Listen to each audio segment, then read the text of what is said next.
Dikisahkan sepasang suami istri bersama putra kesayangan mereka pergi ke Alaska untuk melakukan beberapa pekerjaan sekaligus berlibur. Kebetulan Roger bekerja sebagai pemerhati lingkungan dan istrinya adalah seorang dokter. Sesampainya di Alaska, mereka disambut oleh Claire yang merupakan warga lokal dan sudah mengenal keluarga Roger.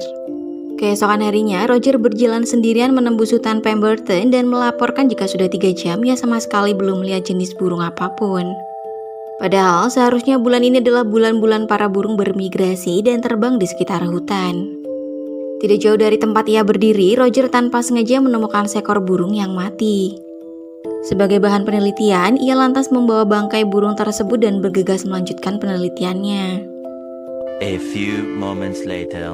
Tidak berselang lama, Roger tiba di sebuah rumah yang diselimuti oleh salju yang tebal yang tidak lain adalah rumah Dr. Tim yang juga anggota komunitas Persatuan Iklim Darurat. Mereka pun akhirnya asyik berbincang tentang perubahan iklim yang sangat ekstrim akibat ulah manusia yang mengakibatkan pemanasan global. Tidak lupa, Roger juga menunjukkan bangkai burung yang ia bawa, yang mana burung tersebut membeku seperti es batu. Keesokan harinya, Dr. Tim bersama Roger pergi ke sebuah pusat penelitian cuaca. Tapi sesampainya di sana, dua pria ini sama sekali tidak melihat ada tanda-tanda kehidupan. Karena penasaran, mereka mencoba untuk masuk ke dalam. Namun anehnya, saat pintu dibuka, Dr. Tim mendapati HT terjatuh di batas pintu dan ruangan juga sangat gelap. Karena penasaran, Roger bersama Dr. Tim masuk ke dalam. Dan rupanya mereka menemukan petugas telah tewas karena membeku. Singkat cerita, Dr. Tim dan Roger lalu mencoba mencari tahu apa yang telah terjadi dengan petugas-petugas itu. Roger yang berhasil menyalakan generator akhirnya membuat lampu-lampu di dalam ruangan menyala termasuk perangkat komputer. Tiba-tiba suara alarm berbunyi. Data di komputer menunjukkan jika terdapat penurunan suhu yang sangat drastis.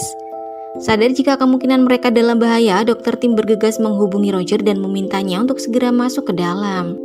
Tapi sayangnya Roger tidak mendengar panggilan itu, malah Roger tanpa sengaja kembali menemukan satu jenazah petugas yang mati karena membeku seperti keadaan petugas yang berada di dalam. Dan tiba-tiba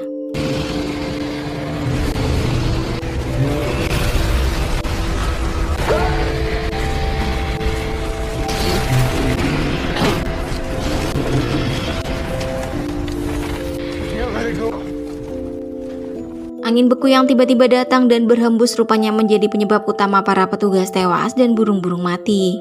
Dr. Tim kemudian menjelaskan kepada Roger jika saat ini mereka terjebak di tempat tersebut karena angin beku kemungkinan akan kembali berhembus dan lebih lama dari sebelumnya.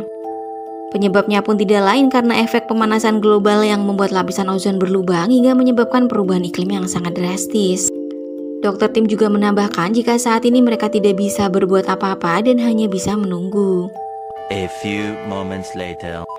Hari pun berganti menjadi malam. Angin beku yang ditakutkan oleh Dr. Tim dan Roger akhirnya tiba di wilayah Pemberton.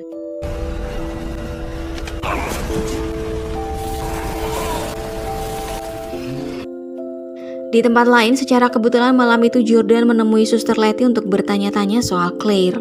Saat asyik ngobrol, tiba-tiba listrik padam. Rupanya badai es itu mulai bergerak dan hembusan anginnya telah merusak beberapa gardu listrik di kota. Tapi syukurlah tidak berselang lama listrik kembali menyala. A few moments later. Jordan yang tertidur karena menunggu ibunya yang masih bekerja, ia pun terbangun saat sang ibu menghampirinya. Belum lama ngobrol, tiba-tiba seorang pasien dengan luka di tangan datang dan meminta untuk diberikan perawatan. Bersamaan dengan itu, seorang dokter bersama tenaga medis datang dan membawa jenazah Mr. Wesson. Si dokter mengatakan jika Mr. Wesson ditemukan telah membeku. Di tempat lain, Roger masih berusaha menghubungi istrinya untuk memberikan kabar. Tapi sayang, tidak ada sinyal di tempat tersebut. Roger pun mulai diliputi rasa cemas karena ia tidak bisa memberitahukan perihal badai es bisa datang kapan saja. Dr. Tim lantas menyarankan pada Roger untuk membawa mereka segera keluar dari kota tersebut, karena hanya itulah jalan satu-satunya yang bisa mereka lakukan. Menurut Dr. Tim, ada sebuah helipad di sebelah utara kota yang jaraknya sekitar 8.000 kaki. Dr. Tim kemudian memperlihatkan pada Roger bahwa masih ada satu wilayah yang kemungkinan tidak tersentuh badai es. Selain itu, suhu udara saat ini berada dalam ambang normal, sehingga memungkinkan untuk segera pergi meninggalkan tempat tersebut. Tapi hal mengejutkan terjadi saat Dr. Tim menolak ajakan Roger untuk keluar dari gedung itu. Ia mengatakan jika akan tetap tinggal di gedung dengan alasan ia membutuhkan data-data yang harus ia kirim ke pemerintah sebagai bukti. Dengan perasaan sedih, mereka pun berjabat tangan. Roger sendiri menjanjikan akan segera kembali usai ia menemui keluarganya. Meskipun itu adalah hal yang sulit mengingat angin yang berhembus bisa membunuh apapun dalam sekejap. Scene pun berpindah pada Jordan dan ibunya yang kala itu menonton berita di TV. Kebetulan berita yang disampaikan juga tentang anomali cuaca yang sangat ekstrim hingga menyebabkan kerusakan serta pemadaman listrik di beberapa negara. Jordan dan sang ibu pun mulai cemas karena hingga saat ini mereka belum mendapatkan kabar dari Roger.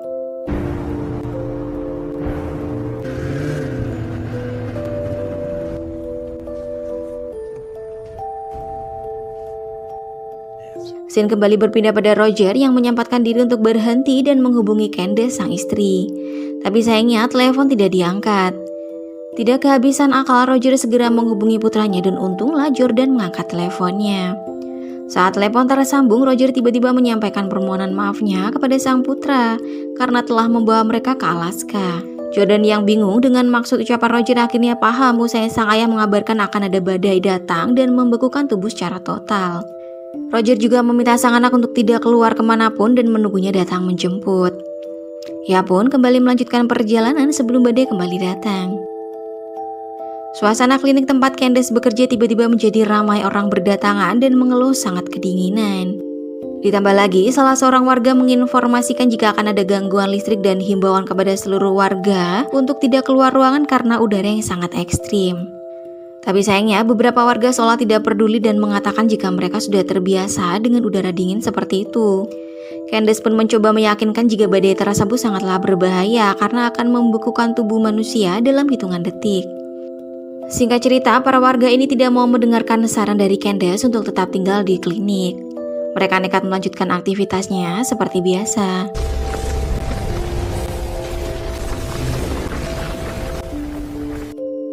Sementara itu, Roger kembali berhenti dan memutuskan untuk sementara membuat shelter dengan menggali gundukan salju dan berlindung di dalamnya. Alasannya karena badai akan kembali datang. Scene kembali berpindah pada Candace yang mendapati sebuah pesan tertulis dari Jordan jika ia akan menjemput Claire. Tentu saja hal ini membuat cemas Candace mengingat badai es sewaktu-waktu bisa mengancam keselamatan putranya. A few moments later.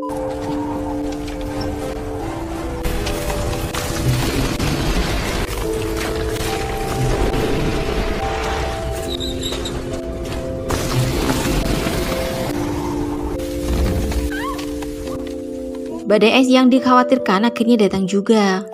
Untungnya Jordan tiba di rumah Claire tepat waktu. Usai badai berlalu, Roger segera keluar dari tempat persembunyiannya dan kembali melanjutkan perjalanan. Sesampainya di titik awal ia memulai penelitiannya, Roger membuka handphone dan mendapati sebuah pesan dari Candace perihal Jordan yang menyusul Claire. Apesnya saat pesan tersebut akan dibalas, ponsel Roger mati karena kehabisan baterai. Ia pun segera berlari sekencang mungkin untuk menyusul Candace. A few moments later. Tiba-tiba alarm jam milik Roger kembali berbunyi yang menandakan jika badai es akan kembali datang. Panik, Roger mencoba membuka pintu-pintu minimarket di sekitar jalan yang ia lewati. Tapi sayangnya tidak ada satupun yang bisa dibuka.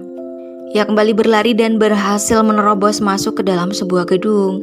Di sanalah ia bertemu dengan salah seorang warga bernama Fiona yang sama-sama berlindung dari udara yang super dingin.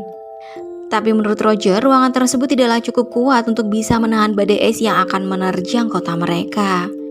Ia pun mengajak Fiona untuk masuk ke ruang pendingin karena ruangan tersebut tidak akan terasa dingin ketika badai es menyapu Pemberton. A few moments later. Singkat cerita, Roger dan Fiona tiba di klinik. Akhirnya Roger berhasil bertemu dengan Candace. Ia pun menanyakan keberadaan Jordan yang saat ini masih terjebak di rumah Claire. Mereka pun berunding untuk mengambil langkah selanjutnya, yaitu menuju bandara untuk terbang dan meninggalkan Pemberton. Menurut perhitungan Roger, badai es akan kembali berhembus sekitar 1 jam 21 menit. Artinya ia masih memiliki waktu untuk kembali ke toko bersama Fiona untuk mengambil truk bermesin pendingin. Sedangkan Candy sendiri akan pergi menjemput Claire dan Jordan. Sementara itu, Candace berhasil menemukan Jordan dan Claire yang semula dianggap telah membeku karena tidur di lantai. Tapi syukurlah nyawa dua remaja itu selamat dan mereka segera bergegas meninggalkan pondok untuk kembali ke klinik. Tidak berselang lama, Roger datang dan bertemu dengan keluarganya. Secara kebetulan, mereka melihat tayangan berita yang menyatakan jika pemerintah akan melakukan evakuasi pada semua warga. Tentunya informasi yang mereka peroleh adalah atas sinyal bantuan yang sebelumnya sudah dirancang oleh Dr. Tim. Tanpa menunggu waktu lama, Roger beserta rombongan bergegas keluar dari klinik untuk pergi meninggalkan Pemberton. Namun, salah satu rekan Candace yaitu Letty memutuskan untuk tetap tinggal di klinik dengan alasan ia tidak bisa meninggalkan orang-orang yang ia sayang. Akhirnya, tanpa Letty, Roger beserta rombongan memutuskan untuk tetap pergi menuju bandara. Di tengah perjalanan, truk yang mereka tumpangi terpaksa harus berhenti karena di depan mereka ada mobil-mobil dengan warga di dalamnya telah mati dalam keadaan membeku. Mengingat jalur tersebut adalah jalan satu-satunya menuju bandara, Roger pun kebingungan dan tidak tahu harus berbuat apa. Dan di waktu yang bersamaan, alarm tanda badai akan datang kembali berbunyi. Ia dan rombongan bergegas masuk ke dalam bak truk dan bersembunyi di dalam.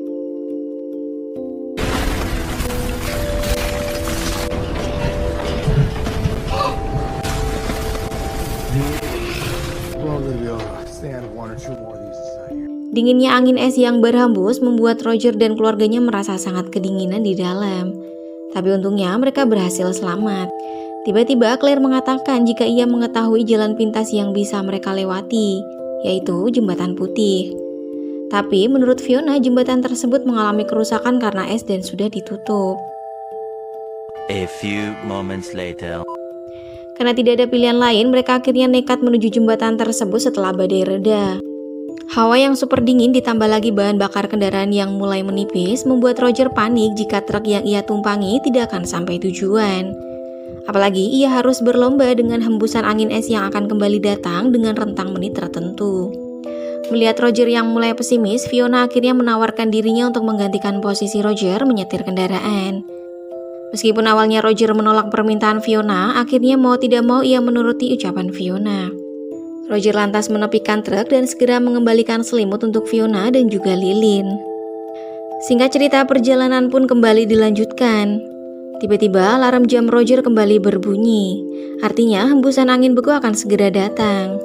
Roger meminta istri dan anaknya untuk bersiap-siap dengan hembusan angin beku yang akan menerjang truk mereka. Di sisi lain, Fiona berusaha mati-matian untuk bisa melewati jembatan yang rusak. Dan tiba-tiba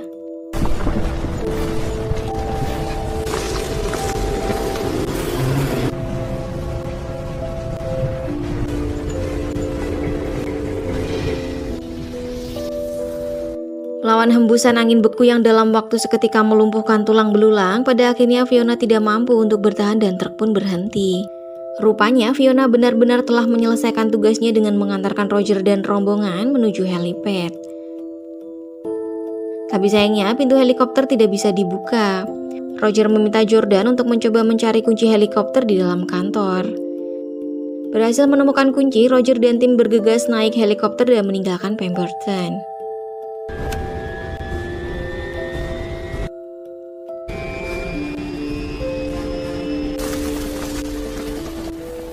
Di sisi lain, angin beku kembali berhembus dan hampir saja membuat mesin helikopter mengalami kerusakan. Namun untungnya, Roger berhasil menaikkan pesawat dan berada di atas hembusan angin beku. Di akhir kisah, Roger dan rombongan berhasil selamat dari bencana badai es. Sementara itu, Dr. Tim tidak banyak diceritakan dalam film ini. Meskipun berhasil mengirimkan sinyal kepada pemerintah, film ini tidak secara gamblang menjelaskan proses kematian Dr. Tim di dalam ruangan tempat ia berada. Entah tewas membeku atau masih bertahan hidup, tidak ada jawaban yang menjelaskannya.